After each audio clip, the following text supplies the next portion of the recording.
Hey, what's up everybody? It's Vids and we're back for some more Mardek, and of course we last time made our way into Dreamwood, and we are now making our way further into that area because it is huge.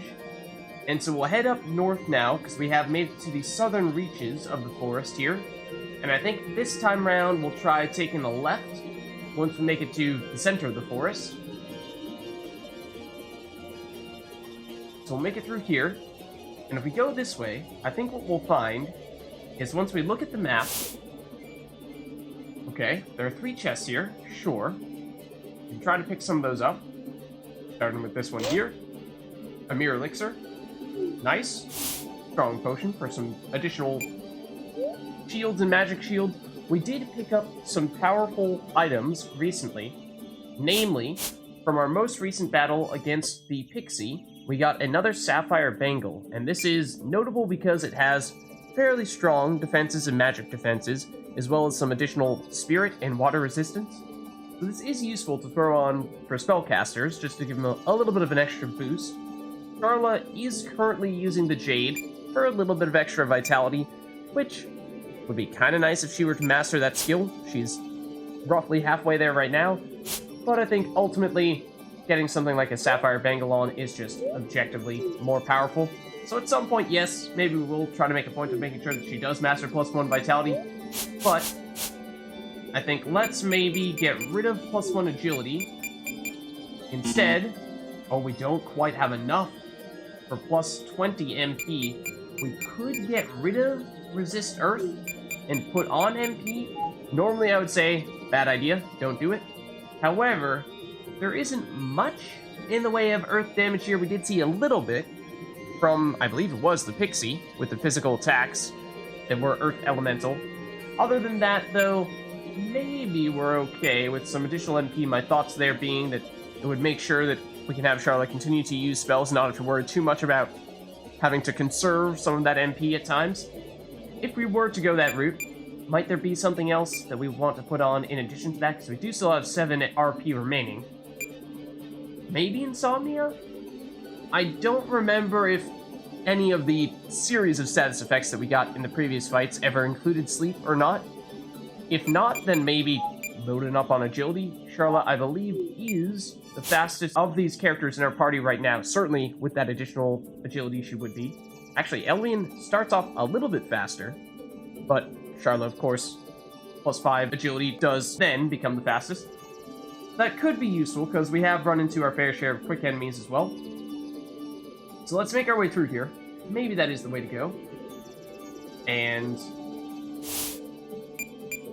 unfortunately, what we find is, much like with the area in Lifewood, a lot of this spot is blocked off. We cannot make it over this cliff here.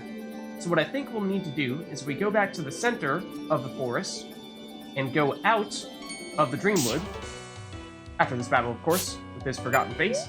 One problem I'm now realizing with having Charlotte go before Elian is that does mean that Charlotte is going before Elian can boost magic attack. Maybe that's a reason to allow Elian a little bit more time to use Requiem instead. And we're close to mastering that. I think that was use 9 out of 10. And so maybe once she does master that, we'll no longer be using the magic boosting skill that she was using previously, and that way, not as big of a deal as to whether Charlotte or Elian goes first. Mardek here. Ooh, not enough damage to finish off the Forgotten Face. That does mean that a Lightning Bolt might be crucial here. It is, and it is enough. So Forgotten Face down. And let's make our way back to the middle of the forest, and what I'm saying is, if we jump out of Dreamwood, at least temporarily, back into the normal Lifewood here. Then we go back to the left side. Remember that here we found there was this dream circle, and we could go through it, but we haven't tried that yet. If we were to say in the Lifewood version, we weren't able to make it over to this area here, or up to this area here. It's blocked off. So maybe, if we were to jump through this dream circle, that might allow us to get access to some areas that previously we were not able to access. Let's try it. We go through here, And we do find that now we are suddenly in the northern half, where previously we were not able to cross. So let's see what that gives us access to. Other than, say, 3 Forgotten Faces. So we'll use lightning bolts here, and I believe this could end up being the last fight in which we have to worry about trying to squeeze in Requiem, because this will now be finally Elwyn mastering that skill. I'm glad that we have finally done it, because it's something that hasn't been doing anything at all for us. We've just been using it for the sake of mastering it. As for Fire Breath versus attacks, I actually don't remember which one is more effective here. So it's mostly the question of, would we rather do a physical attack, which is Light Elemental, which is reasonably effective against these guys, however, would have to get through 30 physical defense, or use a magical attack, which has comparatively 0 magic defense, however, 50% fire resistance. Let's try a Fire Breath, because I think we saw that the physical attacks were not enough to take any of these guys out in one hit, even after Charla has weakened them a little bit. If we give this a shot here... Ooh, it is not quite enough. If we had gone after the one with the lowest HP, it would have been enough damage. I wasn't sure which one we were supposed to target there. Would Slinick have had enough damage? I suppose. Probably should have played it safe and gone for the one with the lowest HP, just in case. It is potentially enough damage on this Forgotten Face here that Mardek might be able to finish off the job. Not quite, though. Yikes. Okay, so, Charla, I suppose you are still going to use the Lightning Bolt on everyone anyway, so maybe that's not too much of a concern. And Elwian, you're done with Requiem. Finally. So that means you could swap back over to Spirit Song, which is helpful, because that means that actually Slinick and Charla would both be more powerful. Is that going to be enough of a difference for Slinick to be able to take out the Forgotten Face here? It might be. It is. Okay, and it's enough for Charla to level up as well. And the Forgotten Face tries to get a little bit of revenge for that one. He says, "How dare you take out my friend?" So, Mardek, you could opt to attack him. You're not going to deal that much damage, but I suppose we can do it anyway, and maybe you'll crit and make me look a little bit silly. And the Lightning Bolt is enough to take you out here.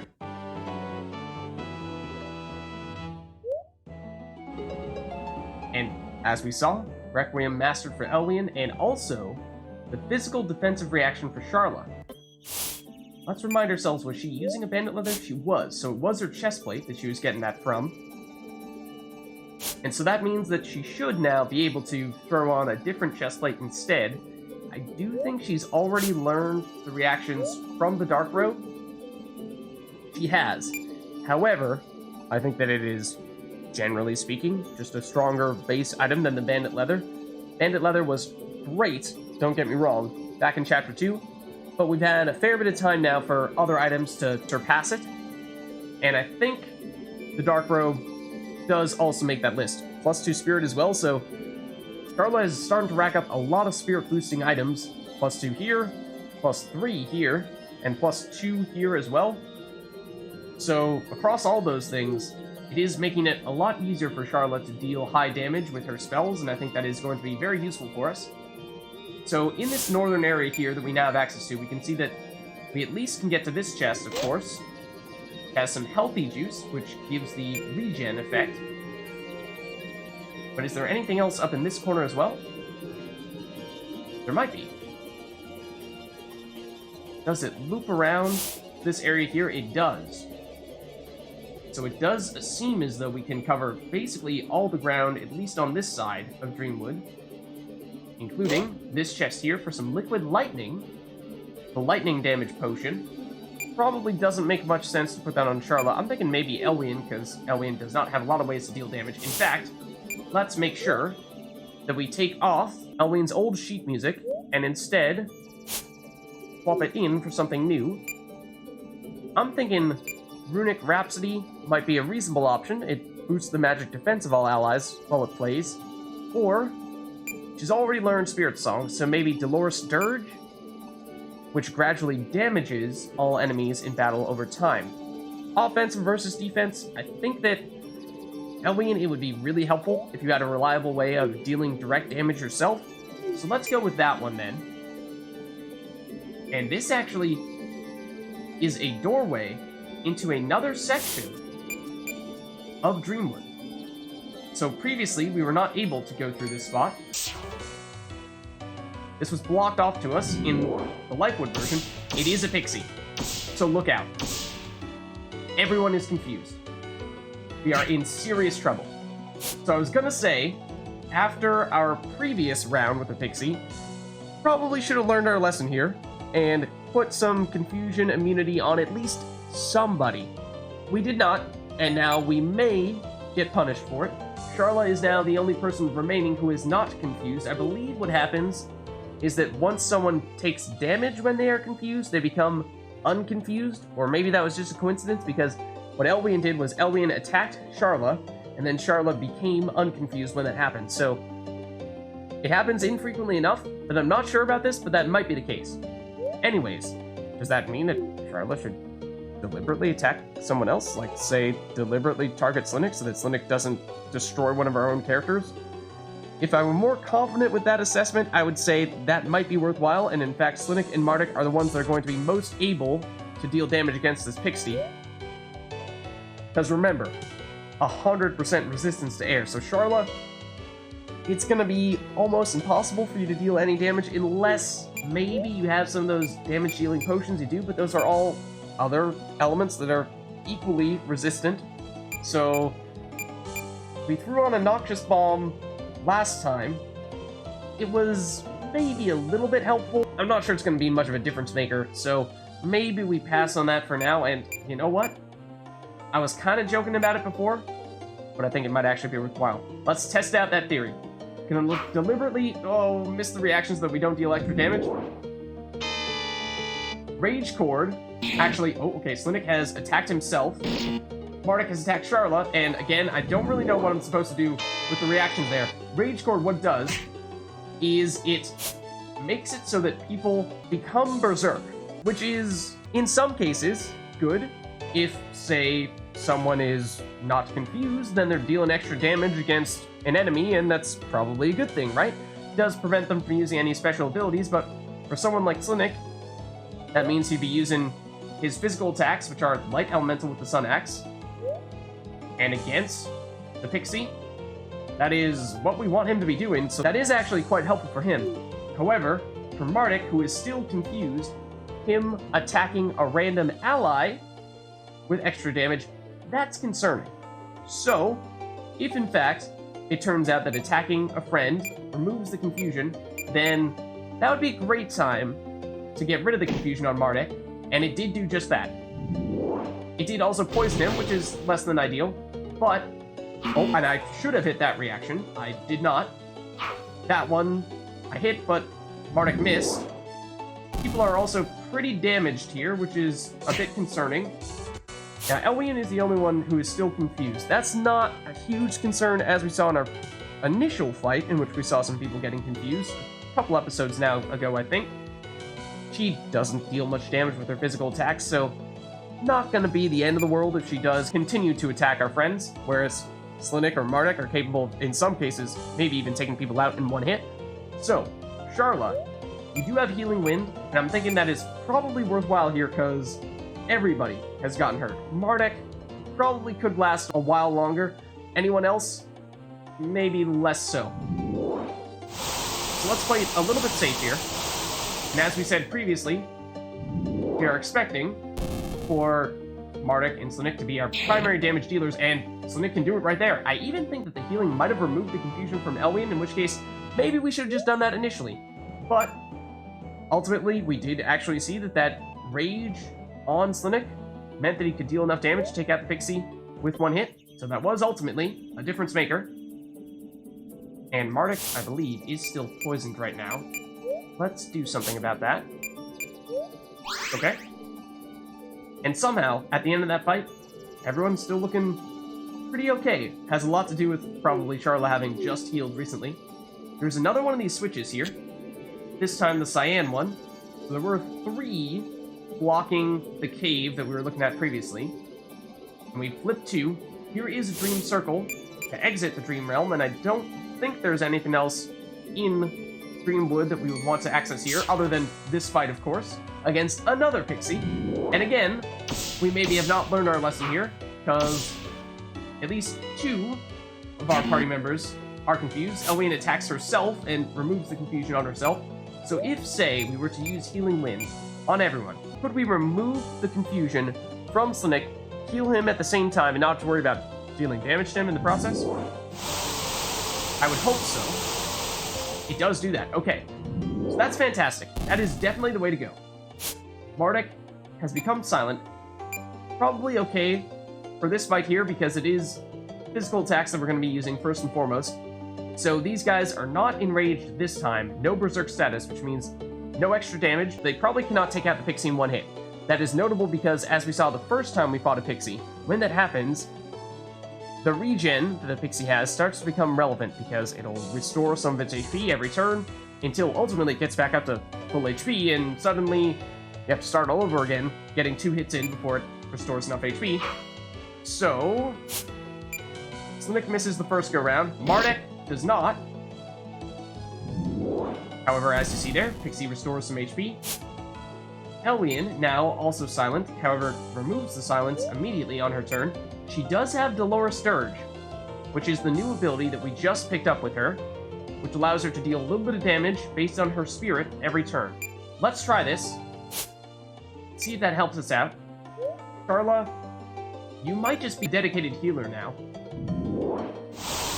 Not totally necessary this time, but we'll be a little bit proactive about it because you can do nothing with your offensive skills. And there we saw that was Dolores Sturge dealing damage on the Pixie's turn, and it was enough. Guaranteed damage. And it was Dark Elemental, so it's very useful in that way.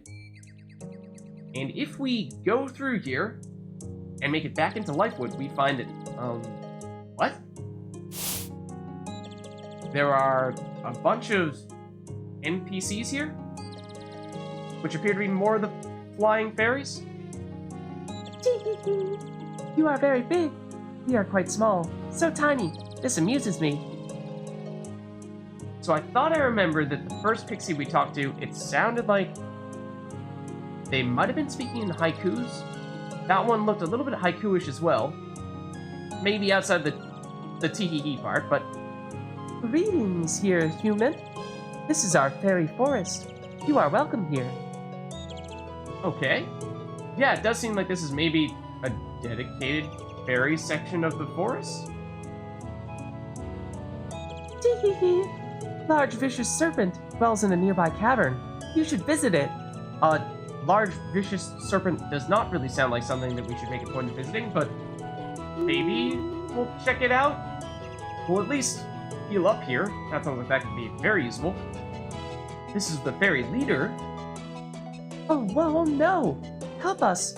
Oh, help, help! Bandits most foul, raiding through our balmy wood. Whoa. Left destruction, ruin, stole 5 of us from our glade. Oh, the tragedy. Toward the Earth Temple is where they headed, I fear. Who knows what they'll do? My priorities lie with my fellows, friends. The ones the men stole. I wish their return. If you find them, oh please, sir, bring them back here, safe. I ask charity, but I will repay you, there. So please, help us, do. Okay. So it sounds like there are several things at play here. Apparently there are bandits in the forest. They are near the Earth Temple, so I suppose further confirmation that it seems as though the Earth Temple is definitely here. And they have captured 5 fairies from this fairy town, and the fairy leader wants us to bring them back and will supposedly repay us if we do so. If I were to bet, I bet you were a killer. A fairy killer. Does it know? He knows too much. What about this fairy here? A fairy merchant? I have many wares, made from these magical woods. Will you buy from me? Maybe. What is it you have? So some potions, mugwort juice for 500 HP healing, big juice for 2,000, and remedies. We did, of course, use some of those recently against those pixie and fairy fights where we got a bunch of statuses against us. There's also the fairy harp. which is a 24 attack weapon. It is a harp, of course, a delicate harp made by forest spirits, out of forest spirits. Plus 20% physical damage, and a 50% earth damage reduction defensive reaction. This is a harp, of course, so it would be for Elwian, and that would mean that she would continue to rack up the really strong defensive reactions, in addition to some extra spirit and agility.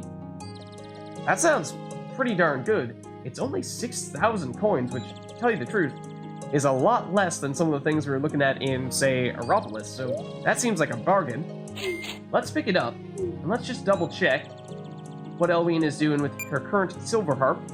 She is getting the minus 50% dark damage from this, and she has not yet mastered that. That is also very powerful. However, if we're going through an area where we're expecting to run into, I would assume, far more earth damage than dark damage, I'm guessing the fairy harp is going to be more helpful for us, at least in the short term. Long term, of course, we'd love to get both of these mastered because they are both very powerful, earth and dark defensive reactions. Let's throw this on, and we could theoretically restock on, say, some remedies. They're actually not terribly expensive. I would have thought they'd be a little bit more than that. Just 500. I think we use maybe as many as 3. And that is, of course, starting to add up a bit in price, but still a fair bit less than the harp that we just picked up. And that's, especially given how we are using the double gold ability, I'd say maybe a couple battles worth of gold there, so not the end of the world if we pick up a little bit of remedies there, or other potions for that matter. Could also pick up some pixie dust. That is a useful crafting item, however, I'm pretty sure it's a guaranteed drop from pixies and fairies, so for that reason, we've gotten a few of those already, so we shouldn't need that too badly right now. So, I believe that is everything in the Pixie Forest / city right now. We could, of course, opt to go through the Dream Circle and leave that way. However, there's another area in the forest that we can access through here, and it is, in fact, the western / northern section of the Lifewood area that we were not previously able to go into.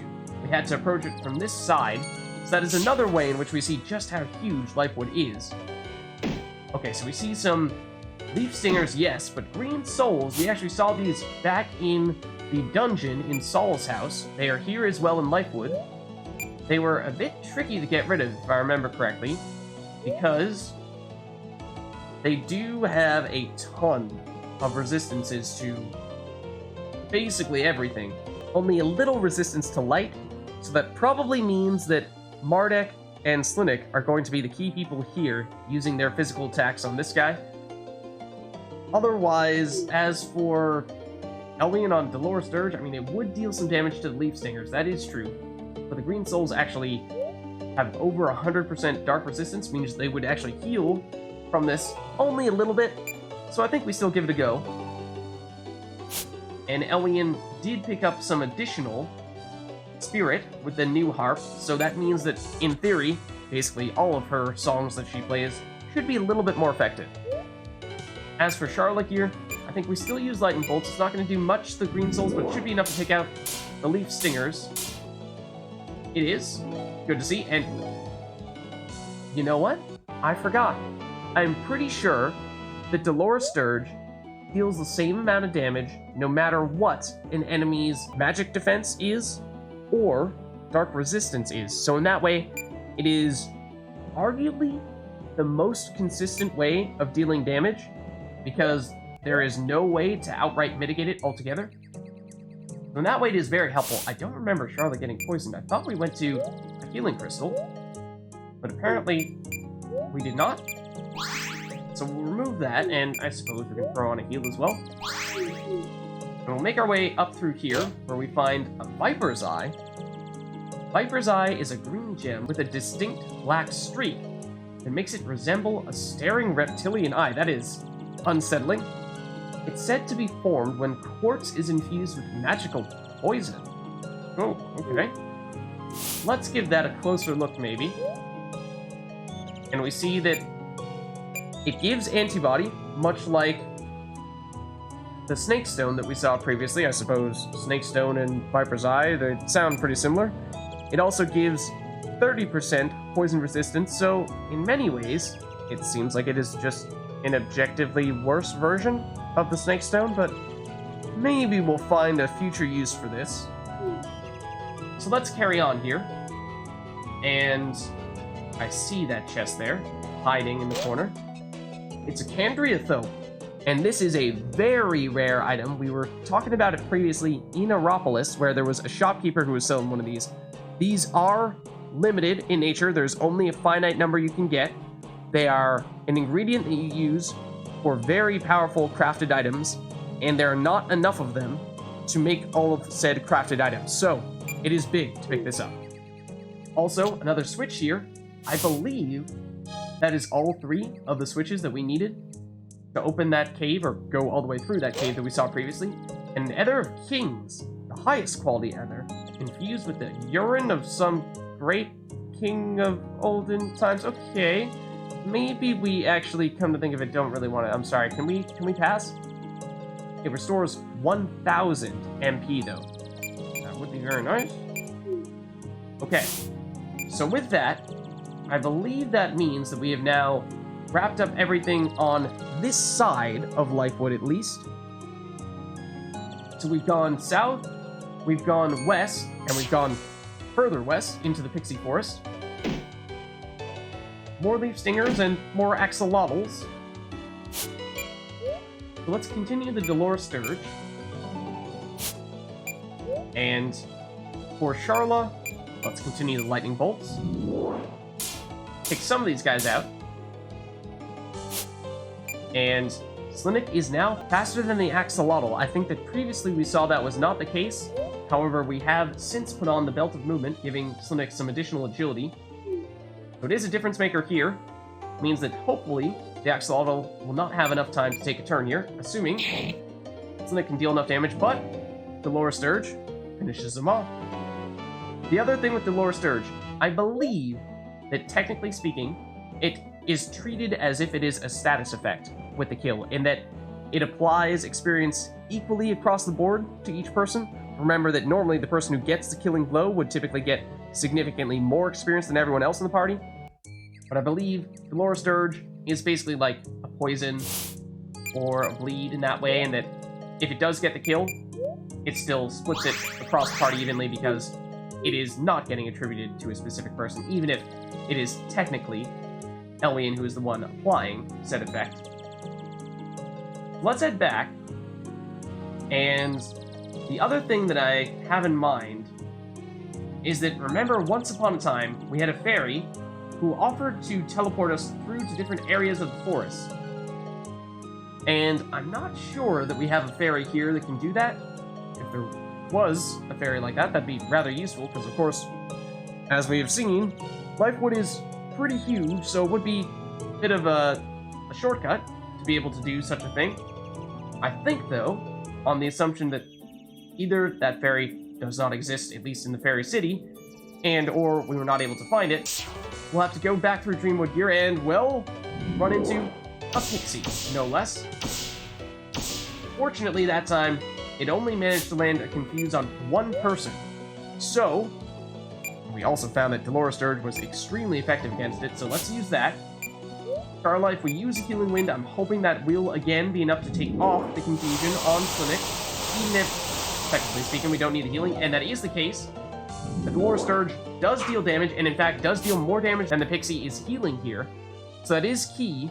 That means that even if we keep on missing and missing with our turns, it will still, on net, be losing HP, and we won't need to wait too long until we are done with taking this guy out. Now, of course, we can expedite that process further if, say, Slinik or maybe Mardek were to land a hit. Maybe not, though. But yeah, dealing just over 130 damage per turn with Dolores Sturge, and Pixie's healing about 30 per turn, so dealing, I think it was slightly less than 100 on net each turn. So that means that probably 2 more turns in that case, unless and until anyone else managed to land a hit. Charla, you can't do any damage at all, so good heal. there any other abilities you need to master right now? It doesn't look like it, so take your pick. I suppose, I think you may still have some physical offensive reactions that you need, so... Oh, except I proceeded to miss them. But there is that Dolores Sturge, again, doing a good job there, taking the enemy out. So that might be our secret sauce for taking out those pixies, because we saw when things go wrong, they can go very, very wrong against those pixies. So we're now back in the western version, western side of Dreamwood here. And one more door to go through before we make it back to the middle. But we can, of course, go through the Dream Circle here to convert back to Lifewood before doing so. However, we'll run into these guys first.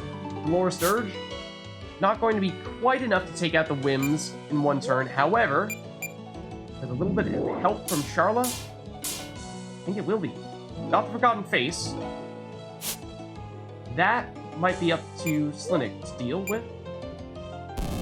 And I think Dolores Sturge again.